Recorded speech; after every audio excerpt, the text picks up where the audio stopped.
Hi everyone, welcome to another video. Mimi naitwa Arnold. Now, as somebody who likes collecting physical media, I like to walk around and see if I can find any physical media that interests me so that I can purchase it and add it to my collection, which is now really stacked, by the way. In my last trip to Eldoret, I got some 5 movies on physical media that I wanted to share with you guys and talk about them a little bit. So without further ado, in Movies Now Mosh, let's get into it. Now the first movie I got is Big Hero 6. The theme for my last visit is animated movies. In fact, every movie I want to talk about in this list is an animated movie. Now Big Hero 6 is one of my favorite animated movies of the last 10 years or so. It tells this story about this young inventor kid who forms this kind of bond with this lovable healthcare robot that was left to him by his recently deceased brother. Using the robot, he goes on a quest to try and solve the mystery behind the death of his brother. They band together with a group of some of his brother's former friends, each of them with their own unique abilities, and they form this kind of superhero stable called the Big Hero 6. I love the world building in this movie. It takes place in this alternate universe where it's a mix of Tokyo and US. It's very action packed. Some of the humor is really good in this one. This movie is based on Marvel comic book characters that were created by Man of Action. Let's just say he's responsible for some of my favorite Cartoon Network shows from that era. I think some of the emotional beats are also handled well. One of my favorite things when I was watching this movie recently is some of the special features. We have a short film here called Feast, which was really good and really took me by surprise. I don't know if it's available anywhere, even on YouTube, but it's worth a watch. Now moving on to the next. Now this one is a bona fide classic. This one, if you have not seen it, come on man, it's The Lion King. Nostalgia is going to play a really huge role in some of these movies. The Lion King is one of those movies that I absolutely liked watching when I was growing up. I remember the first time I watched it was on an old VHS tape. I just remember being swept away in the story. It is such a well-told story and one of the best animated movies I've ever seen. Now this movie came at a time where Disney was reinventing themselves, so to speak, in the 90s, where they were producing bangers after bangers. Most of their movies were winning awards at the Oscars, and it really created what people like to call the 90s Disney Renaissance era, to the point where other heavyweights like Pixar and DreamWorks started to compete with them, and they introduced 3D animation. So those type of 2D animated movies were fizzled out slowly. The music in this movie is great. I think Be Prepared is one of my favorite Disney all-time songs, and I love the character designs. I love the way the lions emote. You know, this is a very emotional story. You need characters that are able to emote, and that is one of the issues I have with the Lion King remake, the one that looks very photorealistic. The movement of Scar, the way he slithers, the way he moves, the way he talks, his facial expressions. The movie is very epic from the start. The moment you see that sunrise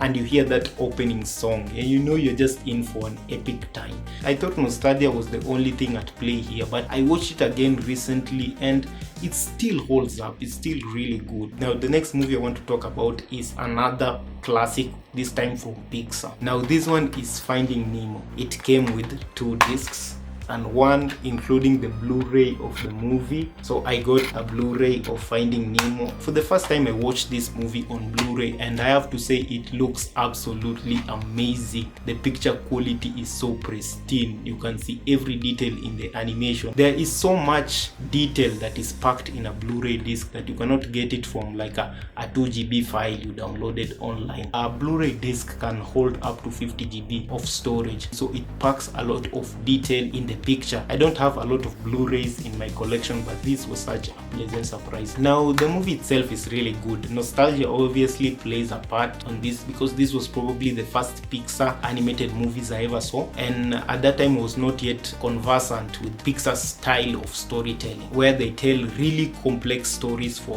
what they are supposed to be. When you watch it as a kid, you're not going to fully understand it unless you come back years later as an adult with a fresh new perspective and watch it, and then you realize realized there were so many themes that were being explored. Now on the surface it's just an animated adventure about a dad crossing the ocean to find his son who was lost, but when you watch it there's something deeper there. It's exploring a lot of fears and phobias involved in parenthood, parenting trauma that most people experience, and the fact that they tend to worry too much about their kids, but it's something they have to come and face eventually in their lives. Their kids have to grow up and they have to move out in the world, which is uncaring and it's dangerous at times, but in certain aspects the world here is also filled with wonder. The way this movie starts is one of the most coldest openings in an animated movie. I think it's probably the first true Pixar masterpiece. As much as I like Toy Story and it's a very influential movie, I think this is where the stories really started to mature to the level that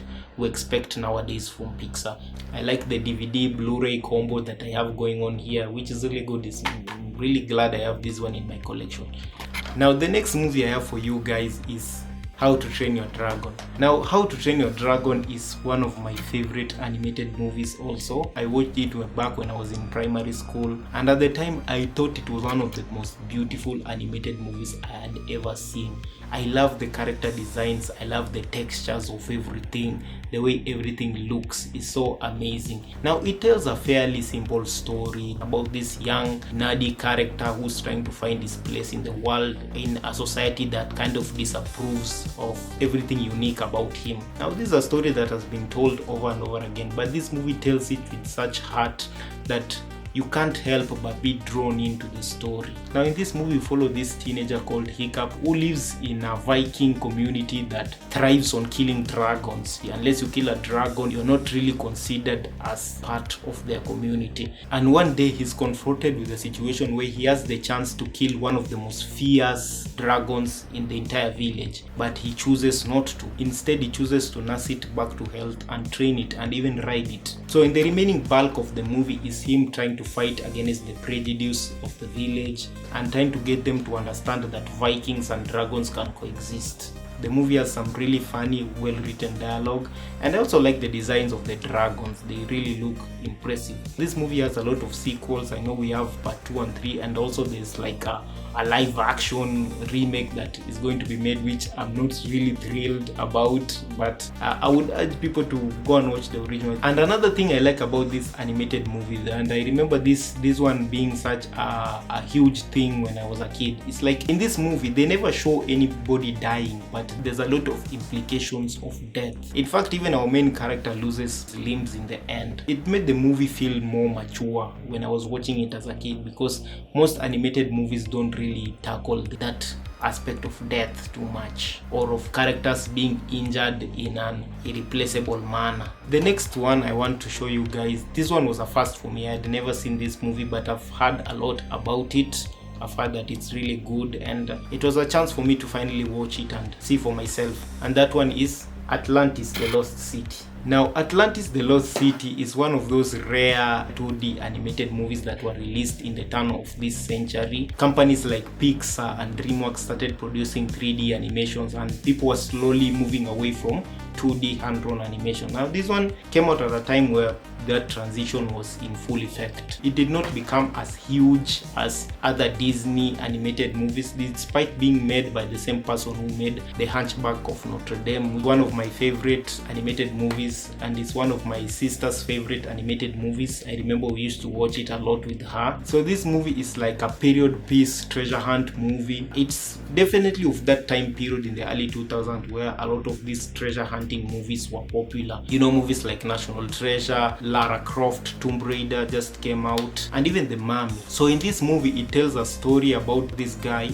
who was left a roadmap to Atlantis by his grandfather, and together with one of his grandfather's friend and assembled team of experts, they decide to go and find out if Atlantis is real. Spoiler alert, they do find that it's real. One of my favorite things about this movie is how the characters are drawn and how the movement of the characters is. I feel like in most animated movies, it loses a lot of charm if the characters move like how normal people move. In this movie, the way the characters move, it feels like it's something that can only be achieved in animation. The way the characters stretch, their facial expressions, the way they run, it's very expressive, very cartoon-like. Every characters feel unique to the way they're designed. I like the mole character. I like the way the mole character is designed and the way he moves like an actual mole. And it's a shame that this movie didn't become as huge as it was.